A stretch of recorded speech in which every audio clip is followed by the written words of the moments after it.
Chapter 25, April 28th, Post Office, Bland, Virginia. Miles hiked today, 7. Total miles hiked on the Appalachian Trail, 585. Weather, rain. I woke up at Deep Gap, still sad enough to cry. I didn't think I'd felt that sad since the morning Mom sat on the edge of my bed and told me Springer was dead. I didn't think I'd ever felt that sad. I lay on my back and let the tears roll through my hair. After a while, I got up and I went out to find Mom. Have you ever been this sad? I asked her.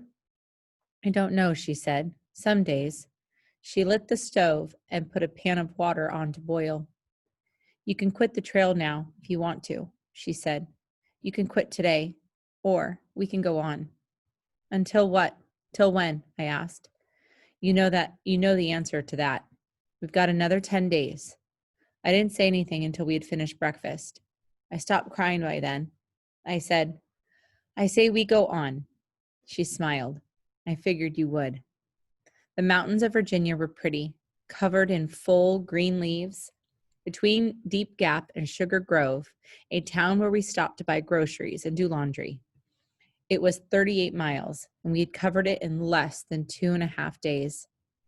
I was still sad part of the day, of every day, but for the first time, it seemed okay to be sad.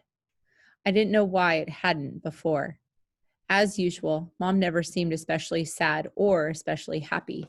She did talk more to me and to the other hikers we met along the way, and not just about Springer either.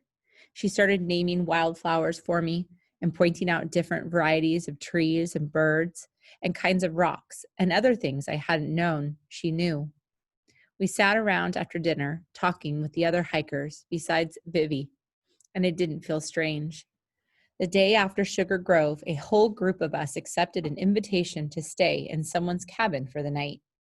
I wouldn't have felt safe doing that if Mom and I were alone, but with 5 other hikers, 3 of them big, stinky guys, it was fine.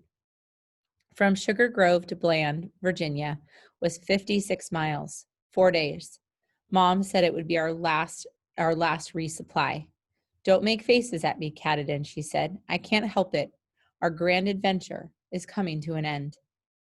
Bland was not the place to end it. Bland was bland. We stood outside the post office. Can I call Dad? Of course, Mom said. You can always call Dad. Lisa answered. It's Danny, I said. Can I talk to Dad? He's not here, she said. How are you? Fine. How's the hike? Fine. When are you coming home? Mom says next week. Well, she paused. I could imagine her on the other end of the phone, rolling her eyes at how hard it was to pretend she liked me. We've got good news. You've got a... She cut herself off mid-sentence. A what? I asked. The baby's a boy, she said. We just found out. You've got a brother. That's what she had been going to say. I couldn't decide if I hated her more or less for not saying it. I had a brother. We picked out a name, Lisa said. David. David Harper Brown. David Harper Brown?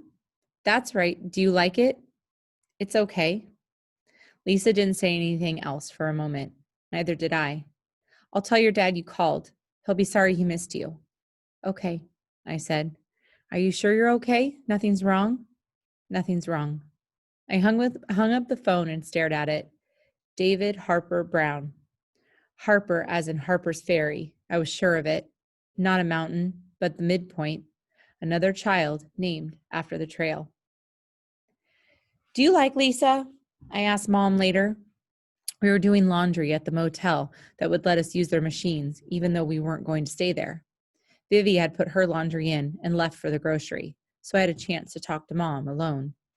Lisa? No, not really. Not at all, actually. It's kind of an odd question, wouldn't you say? I told her about the baby's name. Mom nodded, and then went back to the book that she was reading, a dilapidated paperback someone had left in the laundry room. Don't you care? I asked. Don't judge me, Catadin, she said, sounding bored. But every time I'm around Lisa, I get the feeling she wishes I didn't exist. Well, Mom didn't say anything else for a few moments. I don't know. People are complicated.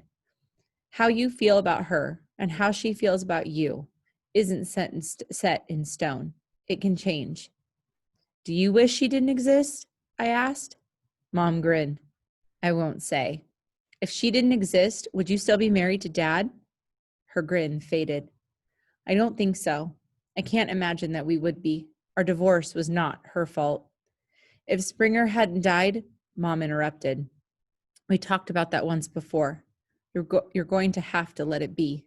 When you're older, I think you'll forgive us. Maybe not until then. If Springer had never been born, then what? She asked. I shook my head.